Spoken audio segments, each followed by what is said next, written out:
በጣም ትልቅ ነገር ነው። ዱሮኛ ከክፍለ ሀገር ስንመጣ ስቴዲየም ላይ የሆነ ቀለበት ውስጥ ዱሮ ወርቅ ያመጡት ይገቡ ነበርና በዛን ጊዜ እነሱን አይተን ነው እኛ እንደዛ እንሆናለን። እዚች ቀለበት ውስጥ እኔ ነኝ የምገባው፣ እኔ ነኝ ኦሎምፒክ አሸንፌ እገባለሁ የሚል ህልም ነበረኝ።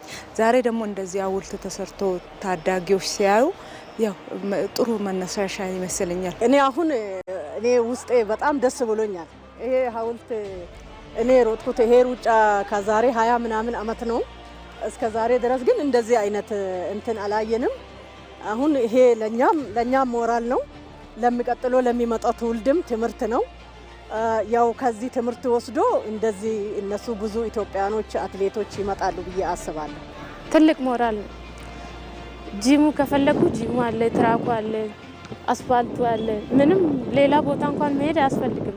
ሁሉ ነገር የተሟላ ስለሆነ በጣም ደስ ይላል። በጣም ትልቅ ሞራል ነው። በጣም ይሄንን ስናይ ለሁሉም እንኳን ለነሱ ለኛ ራሱ ገና ለሚሰራ ይቅር ለአቆሜ ራሱ እንደገና እንዲጀምሩ ሞራል ነው የሚሆናቸውና በጣም ነው ደስ የሚለው። እኛም በህይወት እያለን ይሄን የመሰለ ታሪኩን ማስቀጠል በሚችል ሁኔታ ይሄን የመሰለ የስፖርት ማዘውተሪያዎች መመረቃቸው ለሁሉም ለኛም ብቻም ሳይሆን ለትውልድ እኛን ለሚከተሉት በየትኛውም ሴክተር ስፖርት ውስጥ ያሉት በየትኛውም ሴክተር የሚከተሉን ሁሉ እኛን አይተው ይሄን አይተው ተተኪዎችን ዛሬ አፍርተናል ማለት ይችላል።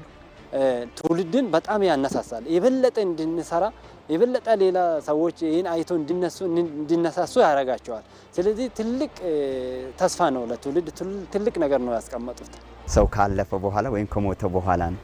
ዛሬ ግን በህይወት ያለን እንደዚህ አይነት ነገር ማየታችን በጣም የሚደንቅ ነውና ለኛ በበለጠ እንድንሰራ የሚያበረታታ ደግሞ ለቀጣይ ትውልድም ደግሞ ሞራን የሚሆን ነገር ነውና ያየነው በጣም ደስ ብሎኛል። ይሄ በአጠቃላይ ለኛም ለቤተሰባችንም ለህብረተሰባችንም ለሀገራችንም ለከተማችንም ትልቅ ትርጉም ያለው ስራ ነው የተሰራውና በዚህ አጋጣሚ ክብርት ከንቲባችንን ክቡር ጠቅላይ ሚኒስትሩንም በአጠቃላይ እዚህ ጋር ያው እንግዲህ በጉልበትም በገንዘብም እዚህ ጋር የሰሩትን ከልቤ ለማመስገን ወዳለው በስፖርት ቤተሰብ ማለት ነው። አንደኛ ስፖርት አገርህንም ታስጠራበታለህ፣ ጤናህንም ተጠብቅበታለህ። ስለዚህ በተለይ ለወጣቱ በጣም ትልቅ የሆነ ነገር ነው እየተሰራ ያለውና በጣም ደስተኛ ነኝ። በጣም ሀገሬ በዚህ አይነት ሁኔታ በማየቴ በጣም ተደስቻለሁ።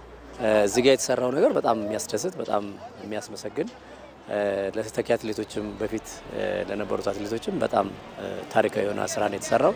ይሄ በጣም ጥሩ ነገር ነው ብዬ ነው የምወስደው።